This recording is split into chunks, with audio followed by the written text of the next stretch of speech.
Hi sir. Hi అండి, good evening sir. చెప్పండి sir. What's your name? Suresh Kumar అండి. మీరు ఈరోజు ఏ ఎగ్జామ్ రాశారు సార్ డిఎస్సిలో? బిఎస్సిలో స్కూల్ అసిస్టెంట్ బయాలజీ రాశాను sir. Okay sir. Biological science రాశారు సార్. సైన్స్ రాశాను. ఎగ్జామ్ పేపర్ మీకు ఏ విధంగా అనిపించింది సార్? ఎగ్జామ్ పేపరు కంటెంట్ పరంగా పర్లేదు సార్, ఈజీగానే ఉంది. కానీ మెథడాలజీలో కొంచెం డిఫికల్ట్గా ఉన్నట్టు ఫీల్ అయింది సార్. జనరల్ నాలెడ్జ్ ఓకే బాగానే ఉంది.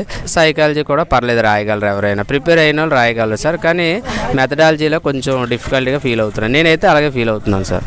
Okay sir. ఒకవేళ రేపు ఎగ్జామ్ ఎవరైనా రాశారనుకోండి బయోలాజికల్ సైన్స్, వాళ్ళకి మీరు ఏ ఇన్స్ట్రక్షన్ ఇవ్వబోతున్నారు? కంటెంట్ బాగా దృష్టిలో పెట్టుకొని ప్రిపేర్ అవ్వండి. ఒకవేళ వాళ్ళు ప్రిపేర్ అయినట్టయితే కోచింగ్ సెంటర్లకు అదే వెళ్ళేటైతే నో ప్రాబ్లం, వాళ్ళు రాసేయగలరు. ఇంటి దగ్గర రెండు ప్రిపేర్ అయిన వాళ్ళు మాత్రం చాలా అంటే ఎక్కువ ప్రాక్టీస్ ఉండాలి. ఆల్రెడీ ప్రాక్టీస్ అయితే చేస్తూ ఉంటారు. ఒకసారి రివైజ్ చేసుకోవడం, అదంటే ఎవరైనా ఈ న్యూస్ చూస్తే ఒకసారి రివైజ్ చేయడానికి 24 hours ఏమైనా ఛాన్స్ ఉంటే చూడడానికి. ఎగ్జామ్ అయితే పర్లేదు, బాగా చదువుకున్నాడు బాగానే ఉంటుందండి.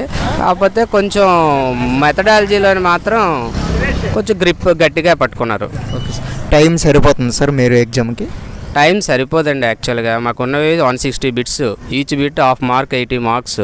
అక్కడ టైం ఏంచి 160 బిట్స్కి 121 అంటే 160 బిట్స్కి 2.5 hours టైమే ఉంది, సరిపోవట్లేదు. 150 minutes ఉంది. మాకైతే టైం సరిపోలేదు. బిట్స్ ఎక్కువ, టైం తక్కువ. Okay sir. ఇప్పుడు టైం మేనేజ్మెంట్ చేయడానికి ఏదైనా ఒక ట్రిక్ చెప్పండి సార్. మెయిన్ ప్రిపరేషన్ సరిగా ఉంటే డెఫినెట్గా అన్ని బిట్స్ రాస్తారు. కొంచెం అటు ఇటుగా ప్రిపేర్ అయిన వాళ్ళు ఎవరికైనా సరే టైం సరిపోదు. ఫర్ ఎగ్జాంపుల్ నేనే అనుకోండి, నేను ప్రిపేర్ అయ్యాను కానీ అంత ఎక్కువగా ప్రిపేర్ అవ్వలేదు, కాబట్టి నాకు సరిపోలేదు టైం. డెఫినెట్గా ప్రిపేర్ అయిన వాళ్ళకి మాత్రం టైం సరిపోద్దండి. Okay sir, thank you sir.